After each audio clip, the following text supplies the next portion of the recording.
تاکہ وہ لاجواب ہو کر ہمارے معبودوں کے ساتھ اچھا برتاؤ کرے۔ چنانچہ بادشاہ نمرود نے دربار منعقد کرنے کی تاریخ مقرر کر دی اور عام منادی کرا دی گئی، اور اس دربار میں حضرت ابراہیم کو طلب کر لیا گیا۔ جب دربار شاہی کی تاریخ آئی اور اس قوم نے اپنے بادشاہ وقت کے حکم کی تعمیل کی اور وہ سب کے سب دربار شاہی میں حاضر ہو گئے، پھر جب مجمع کثیر ہو گیا تو نمرود نے حضرت ابراہیم علیہ السلام کو بلوایا، اور حضرت ابراہیم کو سارے مجمع نے اور خود بادشاہ نمرود نے بھی بہت دھمکایا، ڈرایا اور کہنے لگے، یہ کام ہمارے بتوں کے ساتھ تم نے ہی کیا ہے نا؟ اے ابراہیم، افسوس ہے تم نے سبھی کو توڑ ڈالا، کسی کو بھی نہیں ثابت رہنے دیا، آخر اس کی کیا وجہ ہے؟ وہ باتیں درباریوں کی حضرت ابراہیم علیہ السلام نے سنی اور پھر کہنے لگے،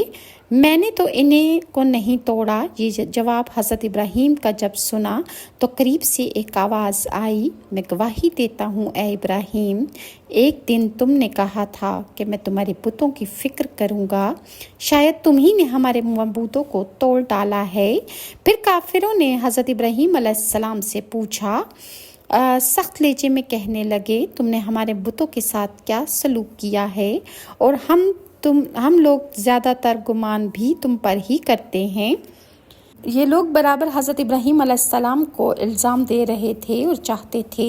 کہ حضرت ابراہیم خود اپنی زبان سے اپنے جرم کا اقرار کر لیں، لیکن یہ کام بذات خود حضرت ابراہیم کا نہیں تھا، بلکہ یہ کام تو اللہ تعالیٰ کی طرف سے تھا، جس نے حضرت ابراہیم علیہ السلام کو رسول بنا کر بھیجا تھا، اور وہ اپنے باطل عقائد پر نادم اور پشیمان اور شرمندہ ہوں۔ چنانچہ دربار الہی سے حضرت ابراہیم علیہ السلام کو حکم ہوا کہ آپ ان لوگوں سے کہہ دیجئے، کیوں نہیں اتنے بڑے معبود سے دریافت کرتے ہو کہ یہ جو سب سے بڑا بت ہے اور اس کے کندھے پر یہ جو کلہاڑا پڑا ہے،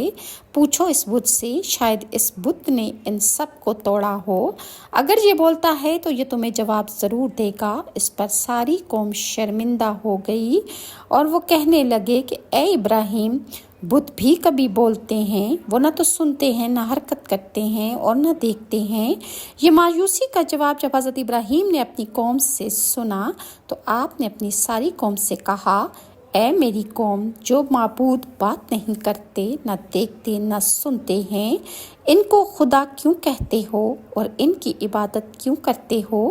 یہ بات کیسی عقل مندی کے خلاف ہے، ذرا غور تو کرو۔ یہ جواب حضرت ابراہیم کا سن کر ساری قوم نے اپنا سر جھکا لیا اور آپس میں کہنے لگے، یہ نوجوان تو سچ کہتا ہے اور باتیں اس کی بالکل صحیح ہیں۔